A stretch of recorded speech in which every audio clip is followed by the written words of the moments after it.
Hello, I'm Tom. I'm a 66-year-old runner. Today's video is going to be about peaking at the right time for a 5K race or a 10K race. I'm going to focus on two types of runners. Those that can handle 5 or more days of running per week, and then those like me who can only handle about 3 days of running per week, and how both of those types of runners can peak at the right time.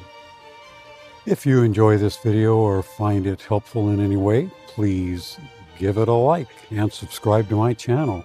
Thanks. And off they go! St. Patrick's Day, the annual Lucky Rover 5K 10K loading all the way.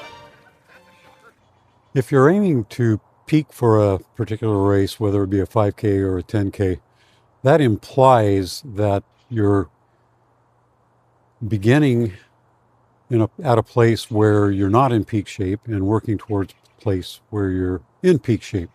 So in other words, a long period of time. And so this brings up the concept of periodization. Periodization describes a person's training from point A to point B, B being their peak and A being the starting point, and a course of time. Typically, this course of time is a season. It marks a season, a period of time of 3, 4, maybe even up to 5 months. That marks a period, and there's different phases, different types of training that take place in this period. I'll start with the type of training that a person that can handle 5 or more days of running per week.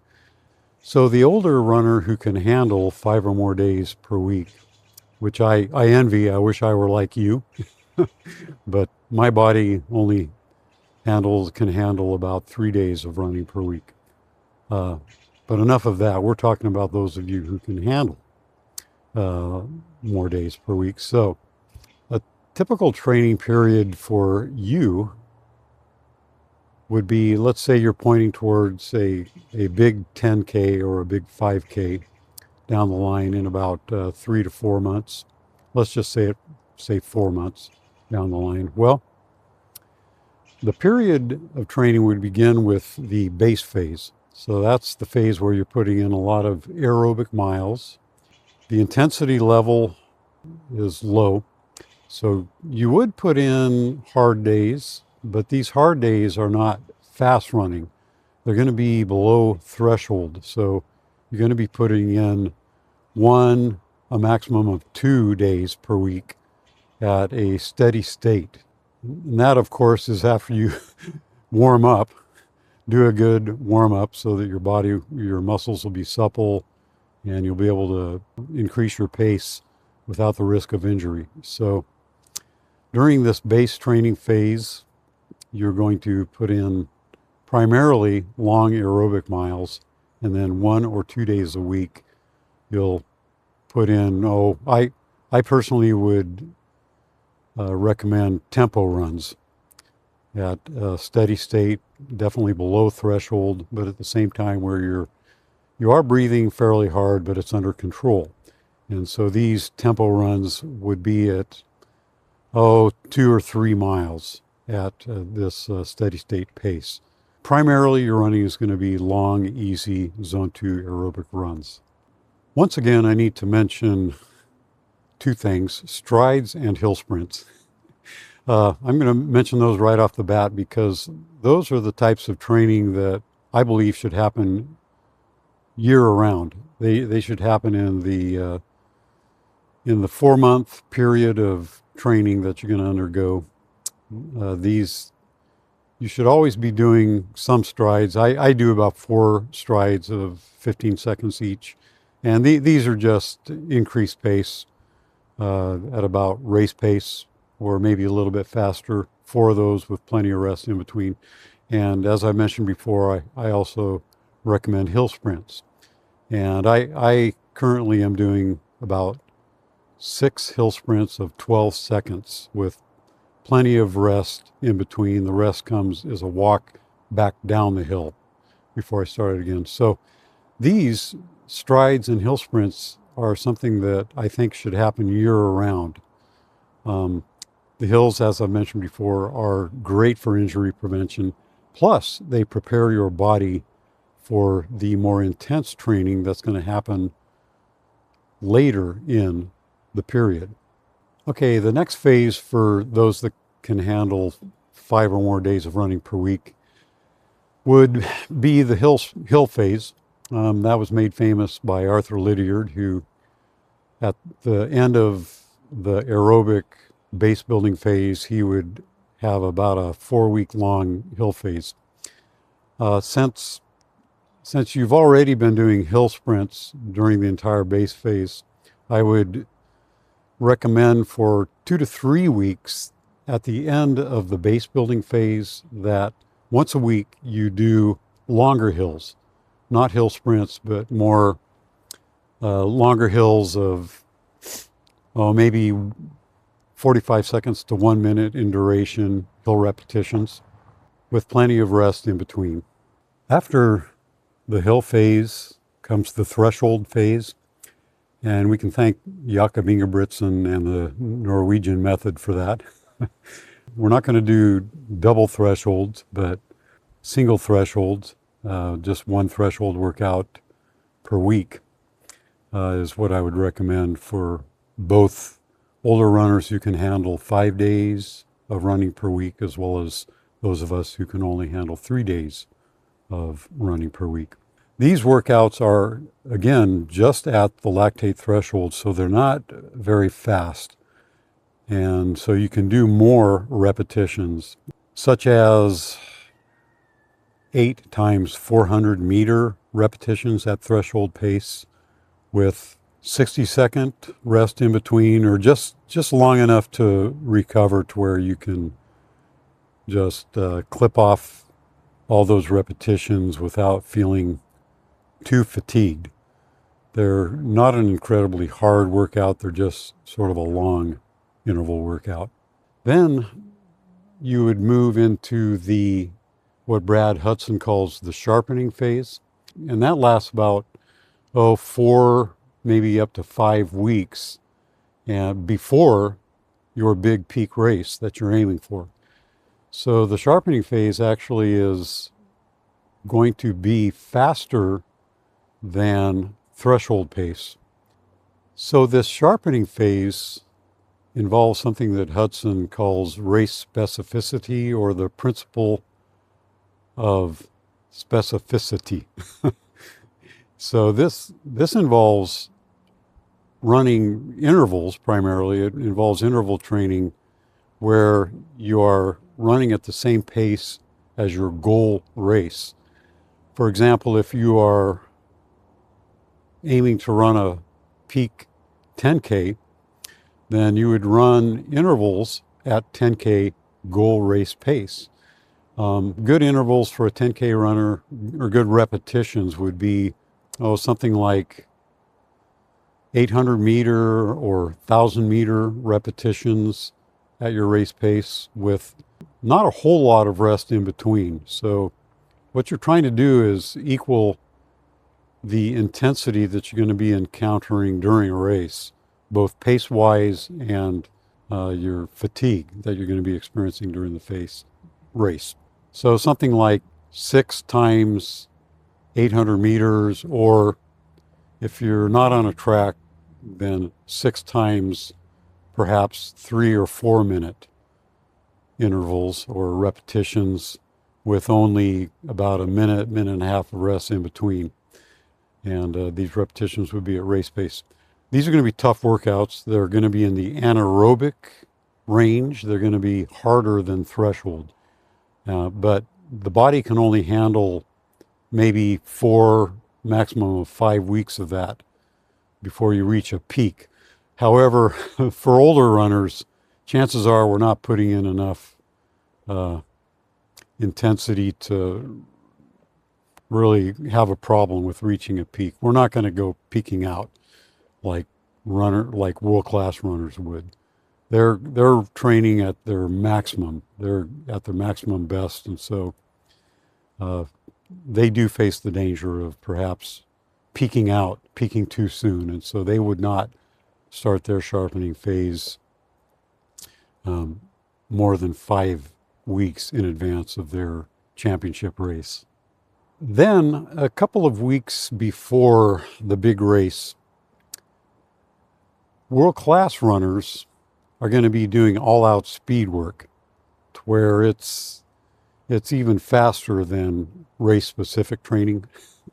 I personally don't recommend that for older runners. I don't think it's a good idea for those of us 60 or older, whether we can put in 5 or more miles of run or days of running per week or not. I don't think it's a good idea to do all-out sprint work. Our muscles are just not as supple as those of younger runners, and so I think that there's a larger danger of injury, straining muscles, pulling muscles, that kind of thing. So don't recommend all-out speed work. So just keep it to the race-specific training right up until about a week before the big race. A week before the big race is when you would start your taper. I'm not going to go much into taper. Tapering is just simply a rest week. That's very much an individual thing. Tapering usually involves a reduction by about 30% of your total miles, a reduction by about 30% of intensity. The purpose is to feel refreshed and sharp on race day. I do have another video where I go into tapering in more detail, so you can refer to that video and watch it if you'd like. Then there's older runners such as myself, runners 60 years old or older, who can only handle about 3 days of running per week. And so I'll just describe my own goals. I'm at the beginning of a period. It's mid-January right now, and I'm aiming for a peak race at the end of April. So right now I am in the base building phase in January, so I'm not doing much fast stuff. My hard days are, I would call them steady state.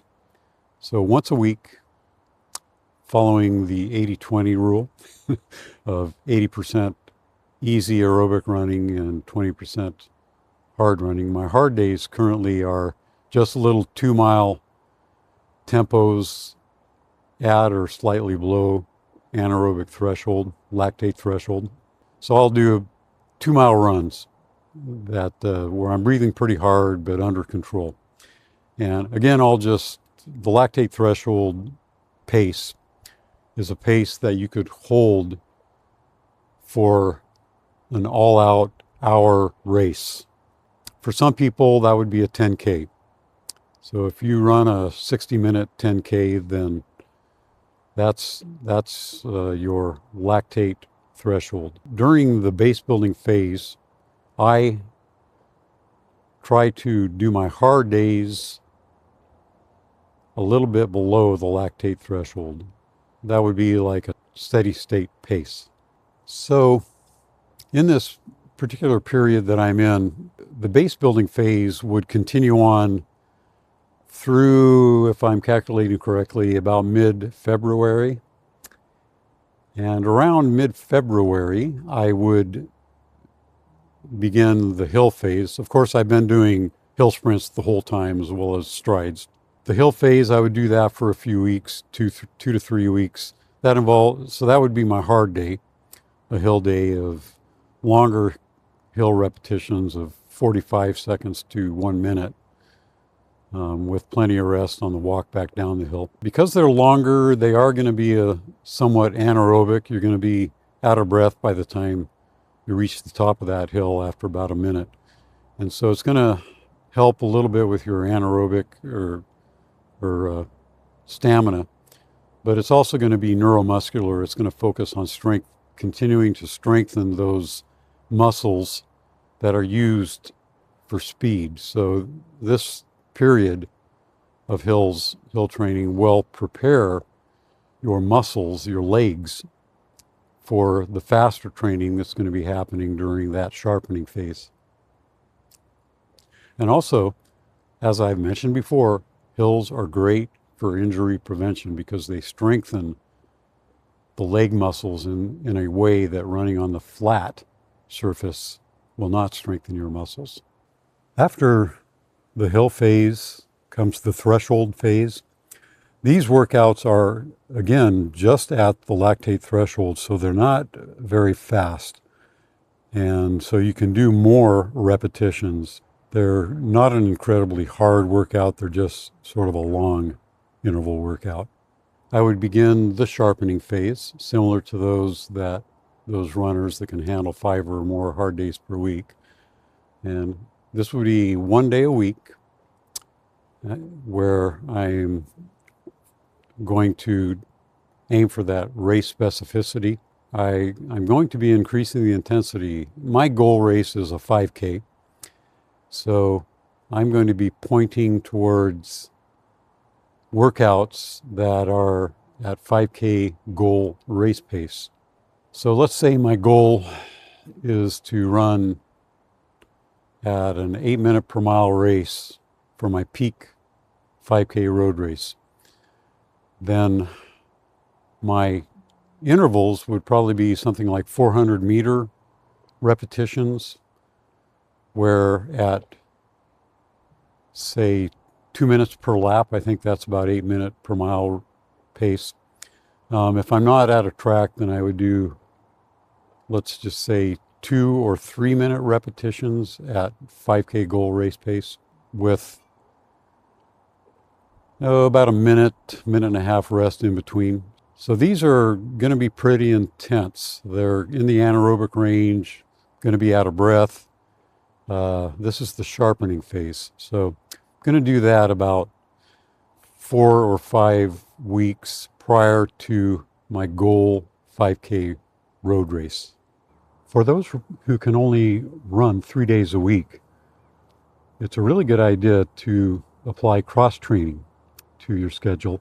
I am now doing the elliptical twice a week on my non-running days. An elliptical session is about a half hour. You can also do other types of cross-training. The only type of cross-training that I would not recommend would be the treadmill, because essentially you are running and there's still as much pounding on the treadmill as there is if you're outside running. So some kind of a non-impact type of cardio is a great way to do on your non-running days.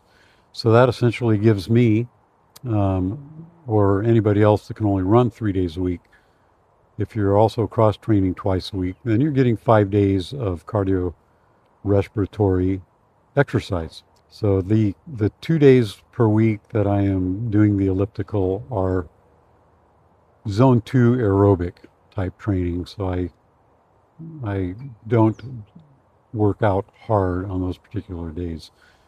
I need to mention something that's peculiar to my training, and that is I like to race, even during the base building phase, I like to race about once a month.